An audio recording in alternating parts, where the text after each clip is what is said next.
What's good, everyone? How are you all going? We're back for the round 10 review. My hair's a bit all over the place today, but that's okay. Anyway, going into the team, so 2,484 we got for the round. Top 1%, which is, pretty decent, and 2,000, that was just the rank for the round, 2,267. A lot better than last week, when it was, 34k or whatever. And we moved back up to 343 for the season. So, pretty decent week, I think. We had, some top scoring players, but also some other ones that didn't perform too well. So, look, it is what it is at the end of the day. And, we'll just carry on from there.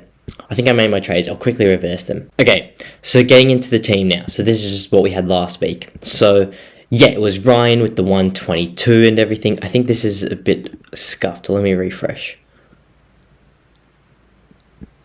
Nope, it's still scuffed. I don't know why the score's so pressed up against the side there. It's not usually like that, is it? Maybe it is. Anyway, Luke Ryan, 122. People were thinking he'd go a lot higher against St Kilda. Obviously, St Kilda have been notorious this season for letting up a lot of points to defenders.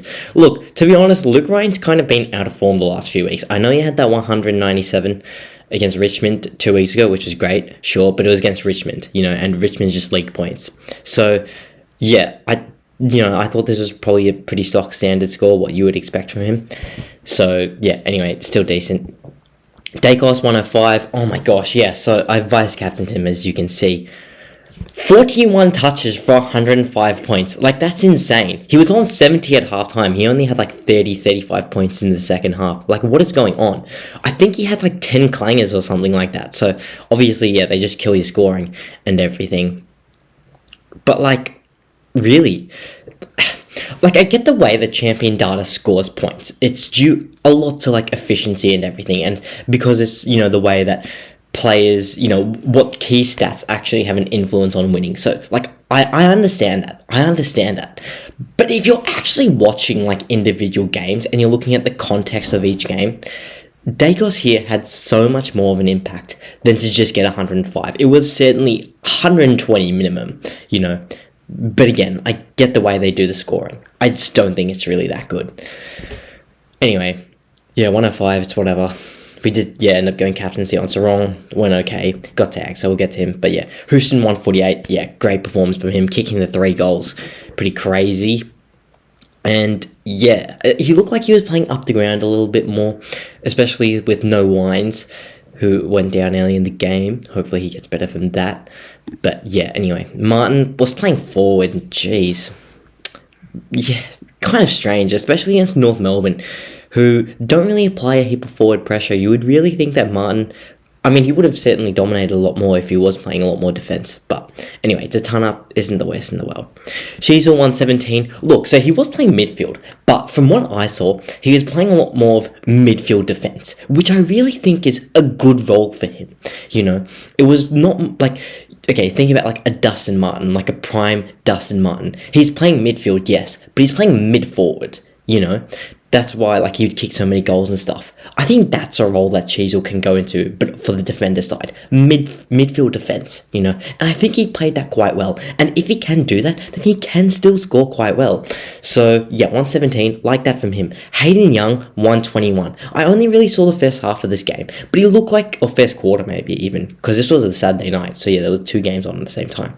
Anyway, so, 121, is good. Happy with that. Obviously, only got the 60 last week, but he scored a 130 the week before. So, it's a bit inconsistent, but, at least he's putting out good scores like this. So, happy with that. Graham Reid didn't play. My bench is getting lean, it really is, I had, 1, 2, 3, 4, 5, 6, 5 players not play this round.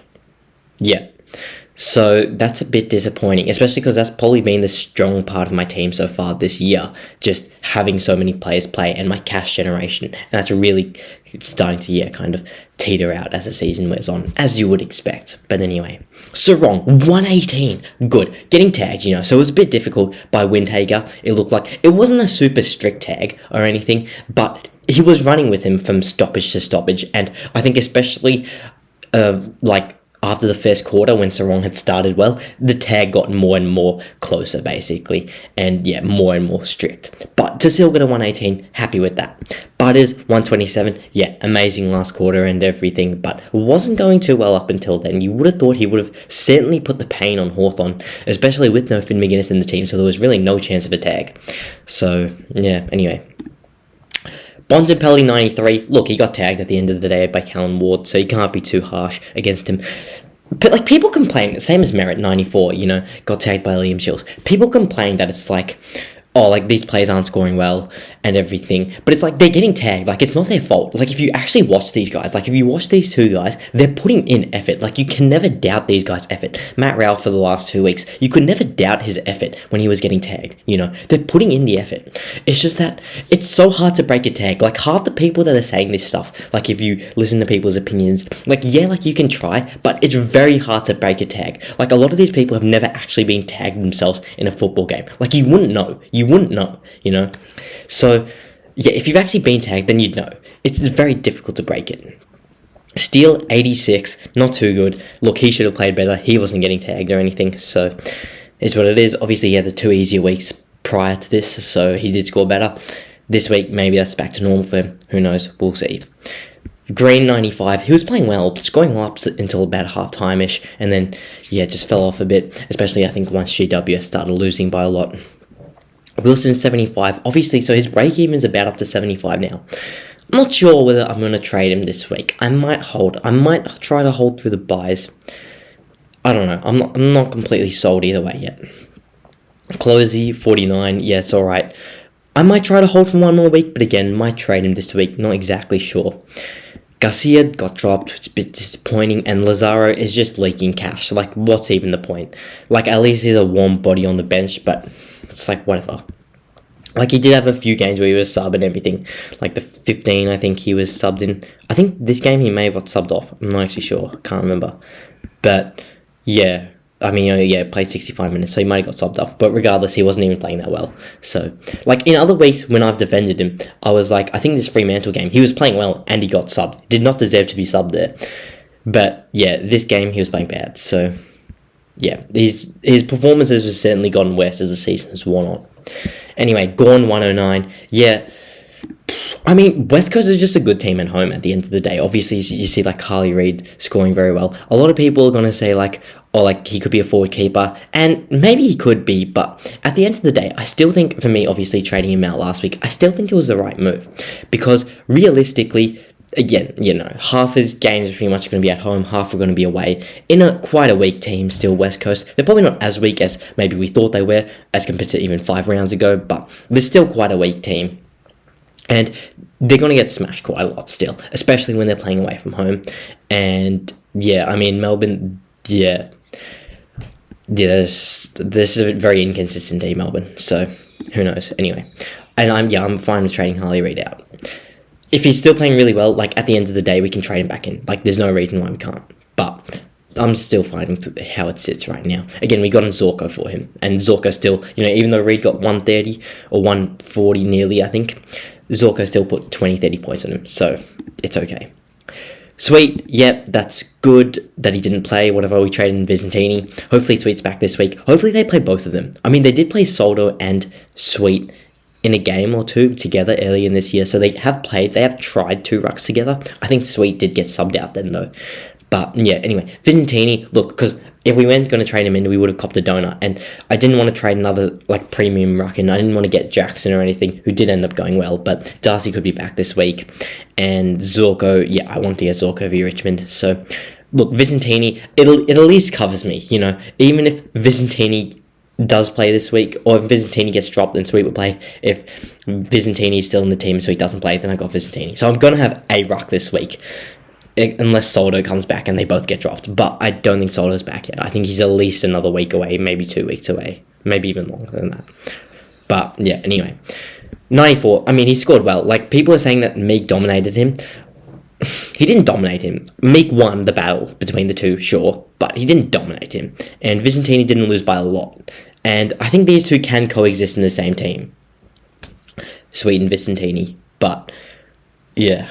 I think Vizentini would have to play a lot more key forward, and Sweet would be the number one ruck in that scenario. But we'll see. Heaney, I didn't see any of that game on Friday night, the Carlton v Sydney game. I heard, Sam Walsh got tagged by James Jordan, which is very interesting, and they made him quite cheap, so we might look to bring him in this week. But yeah, anyway, the Isaac Heaney front played well. Obviously, very, very happy with him. Especially, me personally, I thought that he was really going to cool off after that start of the season and really come back to earth, and what we've seen of him for the first, 8, 9, 10 years of his career, however long he's been around for. But he's really kept it up, so he's playing really well. And yeah, he could certainly average around 120, 125 for the season, averaging 128, so playing super. Zorko, 161, insane. Obviously playing against Richmond, so we kind of knew he was going to play well, provided he did play a full game. I was kind of scared he might get subbed off, to be honest, just because they were winning by so much, but luckily he didn't. And then Flanders, 127, that was good from him as well. Yeah, Gold Coast killed Geelong, and Rowell and Flanders both went to work on them. So that was good. Powell, 90. Look, I don't know if you guys have, seen LeBron, but you know how, LeBron says stuff like, I called it before this game, Kobe was going to score 80 or something. That was me. That was me before this game. Everyone's been trading out Tom Powell and everything, but I was literally look, Tom Powell's going to score 90. He's got it in the bag. He's got in the bag. He's going to score 90. That was literally me. And then it happened. It came to fruition. So that was really good to see. And he actually played well. He got underscored. He should have scored probably 110 plus, I reckon, here. At halftime, he was on 40, I think. And he had, I think 12 touches, 6 clearances and everything, 1 clanger. And he was on 40 with 6 clearances and 1 clanger.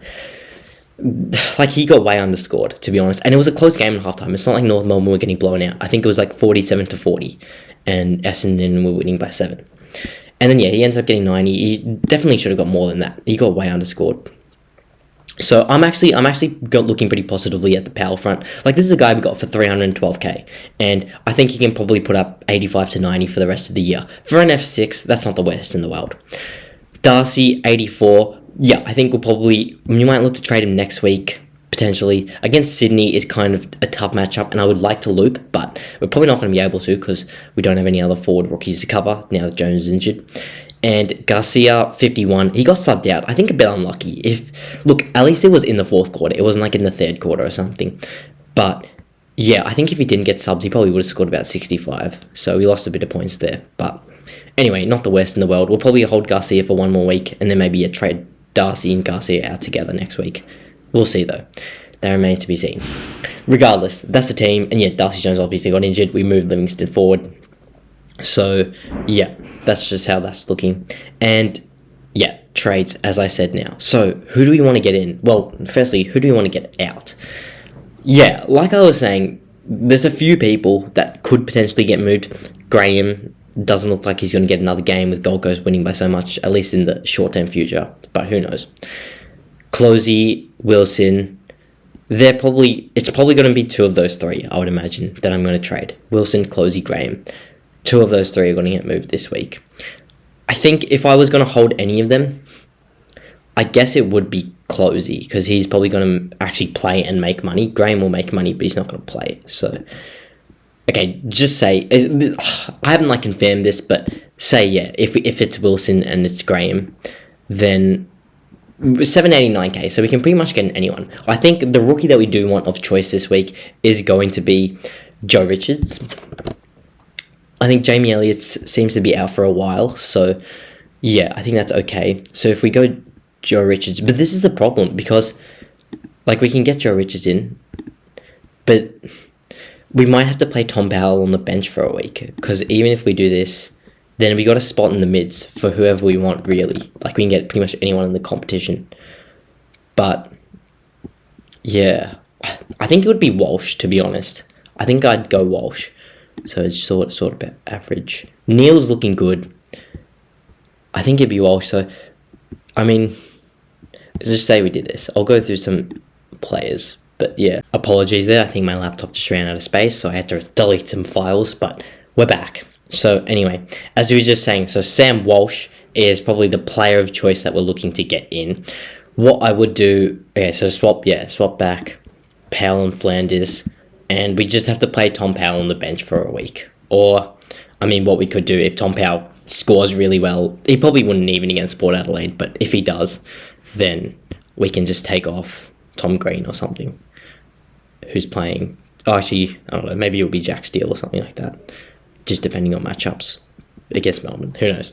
Anyway, so that's probably what we'd look to do. I think the forward line, look, Garcia could get dropped. That's the thing. He could get dropped. But Western Bulldogs had a good win. So I don't think he would. Or I wouldn't think he would. I think Richards will hold his spot as well. So, yeah. Closey, I guess we can loop him with, Essendon playing there. So that should be okay. Anyway, and yeah, that's pretty much it. That's pretty much what we do for this week. And that completes the midfield, which is nice. And then, once we trade Garcia next week, Power will go into the forward line, which is nice. And 98k in the bank helps out as well. So if we look at players now, just potentially looking at players we would target. Look, Adam Treloar's playing really well. He really is. So he's potentially one guy I might look to get. But look, against GWS, that was a really good game. It really was. But Richmond, that's an easy game. Hawthorn, that's a pretty easy game. Fremantle, look, he goes up against a pretty decent midfield, doesn't go that well. Essendon goes up against a decent midfield, doesn't go that well. Melbourne goes up against a decent midfield, doesn't go that well. West Coast, he played well against. And, I just think, he's, besides GWS, he's beat up on bad midfields. St Kilda's midfield isn't that good either. So, and especially that game when they played them. St Kilda was just off that night. So, who else would we get? Look, Touk Miller is one that I was looking at, but also just analysing how he's played. Like, he's beat up on the bad teams, sure. Like, beat up on North, beat up on West Coast, beat up on Hawthorn. Didn't go well against GWS, didn't go well against Sydney, didn't go well against Brisbane. So, sure, he can beat up on the bad teams, but against all the other teams, I don't know if I want him.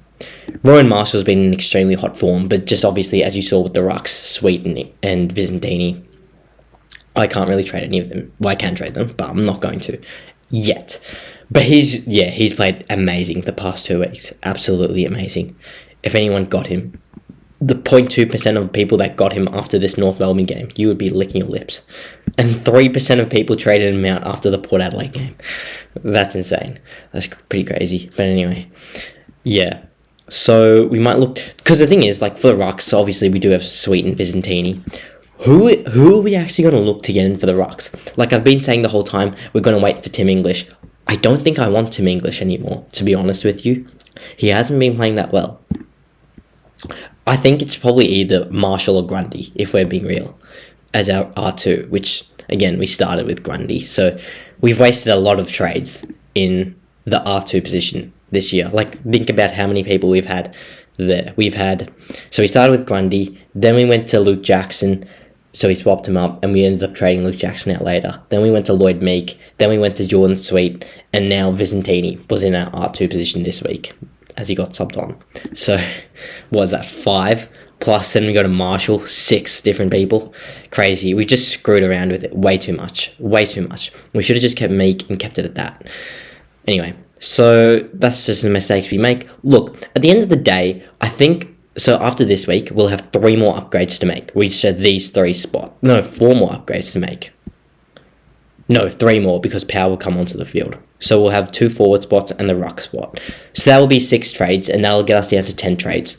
So again, those 10 would just be injury trades or luxury trades if you want to flip anyone. Look, who would we flip in this team? The thing is, there's no one actually, if you go to the players, there's no one actually that, is crying out to be picked, that we can't get. Like, Marshall we can get in our ruck spot, who I think I will get. Him or Grundy, I'll get one of them, But besides that, who is actually, playing extremely, extremely well?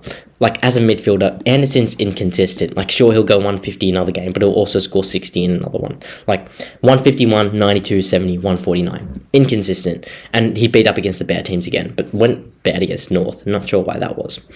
But anyway. Beat up on Hawthorn, but again. Geelong have quite a weak inside midfield, so it makes sense that he went well against them, as my battery is low. But anyway, look, McGovern's one that is playing really well, but look, what's he averaging? 107.9. Yeah, but there's just the injury. It's just the injury front, really. You know, like he is playing super well, but like he almost got injured the week before. That's crazy as well. That he only played 54 minutes and scored 114. The scaling on that game was crazy for him. But anyway, so look, he's playing well, but we've got a completed defense, and like out of my defenders, I think they're all going decent. You know, like they all turned up this week, so they're all going decent. So yeah, I don't think anyone's like a necessary trade out. But yeah, look at my mids. Jeez, I only had 3 of them go above 100 this week. It's unacceptable, to be honest with you. So yeah, 3 of them, and Walsh are trading in this week, who should go well. But Gold Coast are the number 1 midfield, so the toughest midfield to score against. I'm not sure if I want to trade him in. I might just get another forward in. But the thing is, like, I would get an Isaac Rankin in, but he sounds like he's out for 3 weeks now. So, obviously not going to trade him in this week. Like, what other forwards are there? Jackson, but do I want to get Jackson with Sean Darcy coming back? Probably not. Oh, okay, look. Okay, I'm either going to trade in Sam Walsh this week, or you guys might think this is stupid, but I'll show you what else I'm thinking. Because this guy's probably honestly been in the hottest form out of any player in the whole competition. He's been lighting it up the last like 5-6 weeks, like insane form. And as we go with the trade outs, so say I think we can spare Wilson if we go this guy. Actually no, I think we'd have to trade Graham and some other guy. Could I trade Garcia? I might be able to trade Garcia if I do this. No, I won't be able to. Okay, we'll have to trade Wilson, say.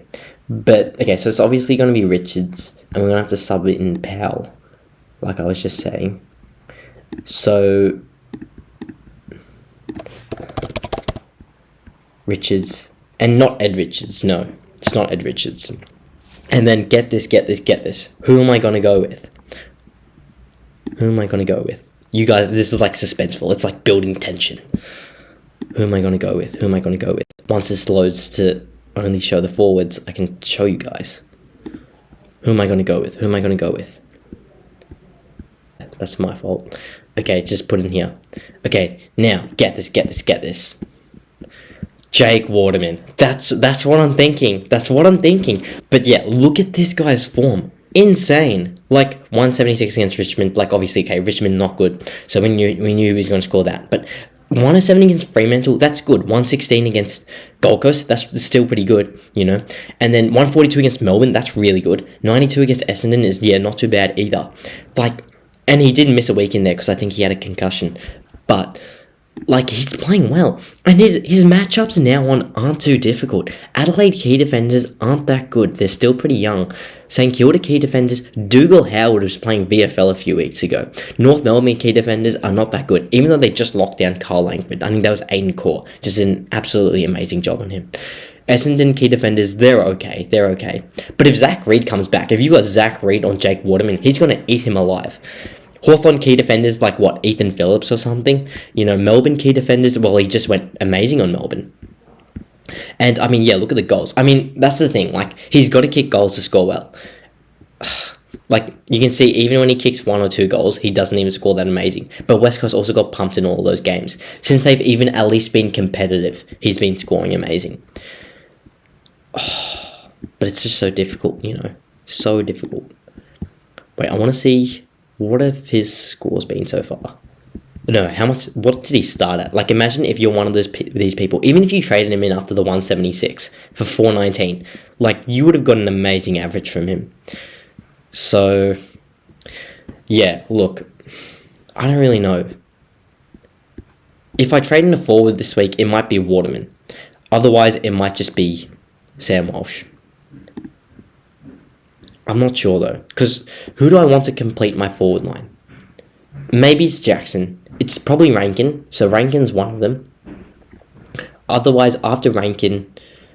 okay, so say again, I take out Waterman. Say, I'm not going to trade in Rankin this week, but if I did, hypothetically, my team would look like this. So I'm not going to trade in Rankin, but if I did, it would be like Heaney, Zorko, Rankin, Flanders, and Powell. So actually, I only need one more spot. So it's basically, if I'm trading in another forward this week, That's who I'm going to get. I mean, I don't want Dylan Moore.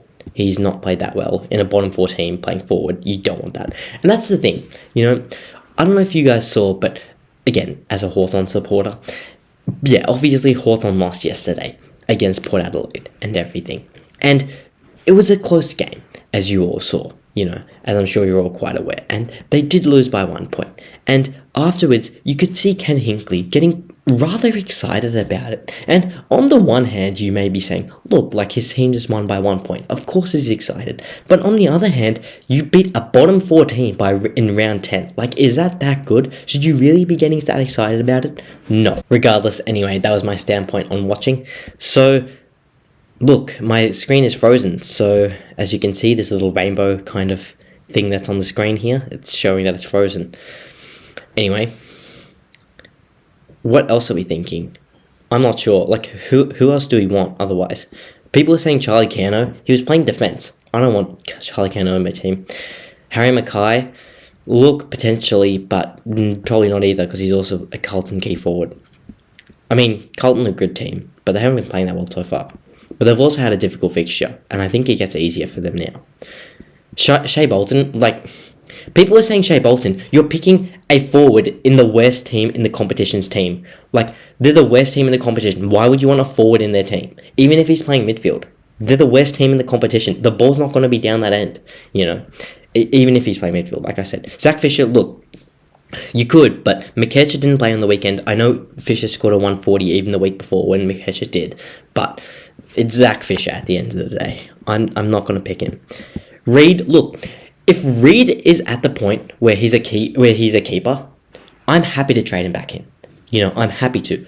But at the end of the day, like I said at the start of the video, I was prepared certainly to trade him out, and I still think that's going to be the right call. Otherwise, like, what other forwards are there? Yeah, Blake Hardwick popped off. Anyway, I'm really not sure, like, what F6 I want. Like, Jack McRae or something, are we saying? Who's been some good form? Yeah, no one really. Darcy Wilson's is the 14th best forward of the last 3 rounds. That's pretty crazy. Anyone else? Not really. Yeah, see, besides Jake Waterman, that's why I'm looking at him. But I'm just not sure. There's just something in the back of my head saying, don't do it. Don't do it. So I don't know, will I or won't I? I'm not sure. I think that's why I just want to wait some more time on the forward line. So I'll give it another week. That means, therefore, instead, we're going to be trading in, what's his name? Sam Walsh. So just put Closey back. Why is Sam Walsh not coming up? Where is Sam Walsh? Oh, because it's got forward line. No wonder. Okay. So, again, we're going Sam Walsh. That's probably the trade that we're going to make this week. Again, I believe Carlton do have an easier fixture, especially after this week against Gold Coast. Like, Gold Coast is going to be a tough matchup, but we're getting him for pretty cheap. $560 for Sam Walsh. Like, you take that, at the end of the day. And we have been living in fear of this guy pretty much every week. So, yeah, especially, once, like, look how many people have him. I think it'll be a good addition. Port Adelaide, that's also a tough matchup. So he's got 2 tough matchups to start off with. Then after that, Essendon, I don't think that's that difficult of a matchup. Geelong has a bad inside midfield. Like, O'Connor could tag him, but I think Sam Walsh will have 2 good endurance for him. Richmond, obviously an easy matchup. GWS, well, we just saw, you think that GWS are actually a good team, and they do have a good midfield, but Adam Treloar just put up 140 on them. Dogs, potentially not that difficult either. Depends, who knows if Liberatore's back by then. North Melbourne, that should be a pretty easy game, again, unless they tag him. But Liam Shields won't be able to run with Sam Walsh anyway. Port Adelaide, again, that can be difficult. Collingwood, just probably not the hardest matchup either for a midfielder. Hawthorn, not too difficult either. And West Coast, not too difficult. And St Kilda, not too difficult. So, look, they do have a few tough ones, but other than that, I think he's actually a decent pickup. And happy to get him for a discounted price. We've been paying up for pretty much every single player this season. Like, if we look at who we've, like, our trade history, we've paid up for, like, everyone. So, we paid 566 for Zorko, which is quite a lot. We paid 623 for Bont, 640 for Merritt. That's been a horrible trade, but he's been getting tagged a lot. We paid 597 for Houston, 550 for Young, which was quite a lot to get him back in. After that, we paid 589 for Steele when we could have got him for like 100k cheaper. 611 for Ryan, that was a lot. And besides that, 483 for Rahimi after round 1 was good. And 571 for Rao was good as well. But Rao's cheaper than that anyway right now. But I mean, at least for Rao, we had him for his good scores. So yeah, that's pretty much what I'm thinking for this week with the trades and everything. So captaincy-wise, who are we looking at? Well, Ryan against Collingwood, probably not, I would say. Yeah, but actually Collingwood doesn't have too many good forwards in right now, so maybe. I'll think about that, but probably not. Dacos against them. Look, Dacos has been in really good form, because again, he should have scored a lot more in this game, with 41 touches, but anyway, I probably won't. Houston against North Melbourne could be good, but probably not. And then Martin against Richmond could be good. I'm a bit scared for where he's going to play though, so probably not for that. Sheasel against Port Adelaide could be good, but probably going to play midfield, so probably not. I feel like I'm saying that quite a lot, but yeah, anyway, Hayden Young, probably not. Sarong could be good, but maybe, who knows? This is difficult, because obviously now we got like a lot of premiums in this team, so Sarong could be good. I'll keep that in the back of my mind. Butters against North could be really good. Yeah, potentially. I don't have a definitive decision, so we'll just keep some of these in mind. Probably Ryan, Sarong, and Butters so far. Potentially Bontempelli against Sydney, probably not. Could get tagged. Oh, you wouldn't think they sent Jordan to him though, so probably won't. But yeah, anyway, Merritt against Richmond is probably one we'll look at. Certainly. Walsh v Gold Coast. Yeah, definitely a good matchup there. We will see. But again, Gold Coast are probably like the hardest midfield team to score against, at least by Supercoach's standards. Rowell. Carlton as well. Won't get tagged, but I don't know if I want to put the captaincy on him. Steele. Who's he got? Melbourne, tough matchup. Green. v Geelong is a good matchup, but again, don't really have the faith in him. Powell. But we're not going to captain him, and he's on the bench. So, Gawn. St Kilda. Oh, how does he go against Marshall? Let's check it out. How has he been going against him? Where is his scores? 84, 82, 137. But that's back to 2021. That's quite a while ago, so probably not. Look, sweet if he plays against North is a good matchup, but I doubt we'd captain him. Heaney v Bulldogs. Oh, probably not. Zorko, I think, is a good one against Hawthorn. That's definitely a route that I would potentially go down. Flanders, 127, he got last week against Carlton. Probably not. And then we're not going to captain any of them. Don't need to go through Darcy, Garcia, or Richards. Let's see. Yeah, we're going to go Merritt into Zorko. Yeah. And then we're going to use Livingston as our loop. Oh, it doesn't really matter who we use as our loop, but yeah, we'll do that. And then we just take up the emergency on him. Powell, we'll just loop Powell, whatever. And, I don't think Darcy Jones is going to play now because he's injured. But yeah, we'll just do this. And go, yeah, if Merritt plays really well on the Saturday night, we'll put the captaincy on Livingston, obviously. And if he doesn't, we'll put the captaincy on Zorko. Or Butters, I don't know. I think I definitely want to go Merritt. I think he's due. I think he'd want to play well, certainly. Yeah, I think he'd definitely want to play well. That's a big game, isn't it? That's a Dreamtime game. You'd think that Merritt would want to play well on that one. We might go Butters into Merritt. I think Butters is due for a big game. Like, sure, he played really well in the last quarter, but before that, he was pretty well held, to be honest. I'm not sure. We'll see as the round goes on. Anyway, regardless, I think the team's looking okay. Again, we have 2 more forward spots and 1 more rock spot because Powell will go back into the forward line. So, yeah, we'll see how it all goes. I think it's okay so far. Yeah, we have 10 trades left. And yeah, no, like it's been a good Supercoach year, you know. Like I actually had fun playing this year. Uh yeah. Will I play next year? Who knows? But for this year, it's been fun at least. So I guess we'll keep on playing. 343 rank is okay. But we want higher. So yeah, let's get it done. Thank you guys all so much for watching, and I will see you in the next one.